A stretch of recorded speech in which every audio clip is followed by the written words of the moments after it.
What's up, geniuses? I am so excited to talk about today's video because we are spilling tea about toxic academic habits, toxic traits that can even be found in the workplace / career setting if you're not in school. I just think it's time to speak up and be honest about certain habits that people make seem, oh, it's normal. It's normal to be stressed at your job. It's normal to hate your job. It's normal to be miserable while you're in school. That's not true at all, and I'm ready to talk about it. So the first one is this whole myth about working extended hours consecutively.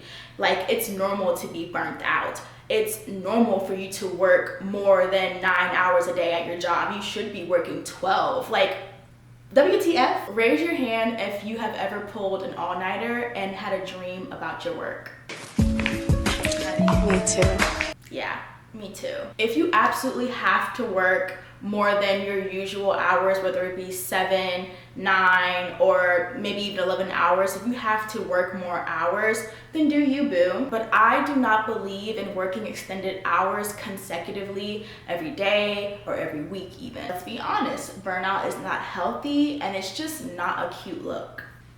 And who said you have to sacrifice sleep for success? I want to tell you guys something that I've learned from my own personal experience that no faculty member may tell you, no supervisor may tell you, but beauty sleep is an important part of research / everyday work. Trust me, it is the most important part of the research or work progress, beauty sleep. And like, honestly, that's why I have my channel, because I am big on, brains and beauty. Keyword brains and beauty, not brains or beauty, because oftentimes I meet people who tell me I have to choose one. Like, oh, you can't be cute and be smart. Oh, you can't be smart and good looking. You have to pick one. And I'm just like, what is wrong with y'all? Because that is not true. Because I will not be a victim of premature aging from graduate school. If I'm graduating at 30, I should not be looking 50.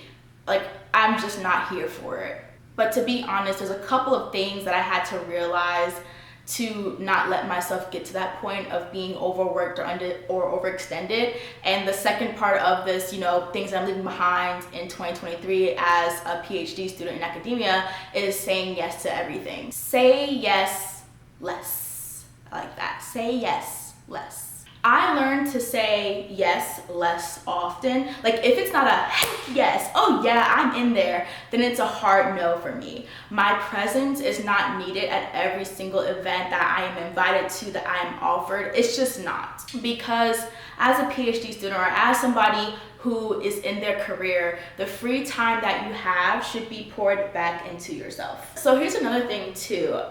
Some people have mentioned to me that if you say no more, you miss out on opportunities to network, opportunities to progress in your research or your career, because saying yes is like saying yes to a new network. I don't agree with that, and that's the third thing I want to talk about is isolation. I'm saying bye-bye to isolation. I'm leaving it in 2023. Just because I say no to things that I'm not 110% interested in does not mean I'm a hermit, does not mean I'm closed off, it does not mean I am the unfriendly black woman, or however society may perceive you based on your race or gender. I have a very good boundary and balance of not letting myself be isolated, living under a rock for too long. So just because I may be saying no to speak on a diversity panel for my department does not mean that I'm, saying no to other opportunities that I'm 110% interested in. So I may say no to the diversity panel for my department, but then at that specific time and moment, I may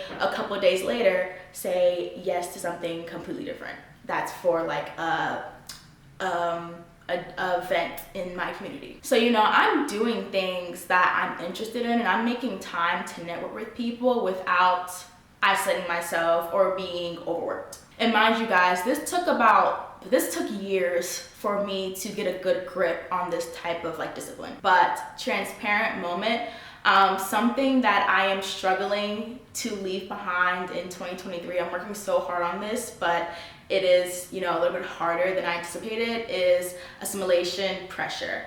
I am so proud and in love with myself, meaning my personality, who I'm growing to be, who I am.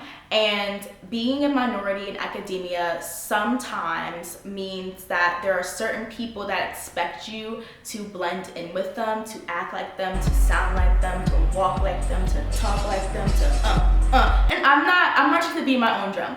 I have the beat of my own drum. I refuse to laugh at jokes that aren't funny, and that just means on any aspect. It doesn't matter what race is saying it or what gender. If it's not funny, I'm not gonna laugh just because the whole entire meeting, committee, classroom is laughing. If I don't find it funny, I'm not laughing. I simply will not lose myself in the pursuit of academic greatness. And ultimately, I no longer want to feel compelled to conform to norms that neglect my cultural identity. I can go on and on about this, but to save the time, if it's just something that I wouldn't do with my Black friends or with my Hispanic friends, I'm not gonna do it just for my white colleagues. I'm not gonna do it just for their satisfaction. And so that kind of leads me to like the last thing, the fifth habit that I am leaving behind in 2023.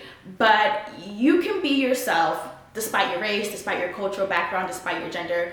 You can be yourself, and you can notice who is actually accepting of you, who supports you, and who doesn't. So those people who don't support you, those fake supporters, inadequate supporters, I'm leaving them behind in 2023. You know, the ones who smile in your face, who are like, yeah, come as you are, be who you are, but then they send snarky emails. The same person who's smiling in your face and telling you like, oh yes, like you're such a great person, you're such a great worker, but then is also turning around and telling you like, you know, maybe you're not cut out for this job, maybe you're not cut out for a PhD.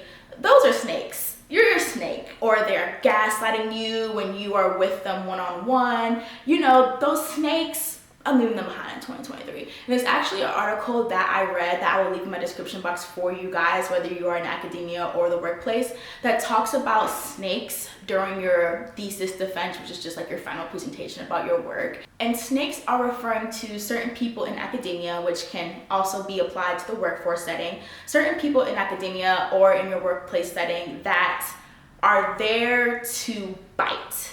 They are not there to support you, they are there to bite you and to leave a mark on you, possibly put poison in you, whether it be with their words, whether it be with their actions. Like, there are people who are your fake supporters, and you have to leave them behind in 2023. We didn't come this far, and by we, I mean all of you guys watching, we didn't come this far to let snakes slither into our success garden, or even like they don't support or try to empathize with my unique journey as a Black person in academia, or whether you be a Hispanic person in academia or an international student in academia. Like, if you are not trying to support and empathize with me, if you are going against me and saying things about me behind my back, or even in a one-on-one setting when you know there aren't other people there to back me up, then you're out.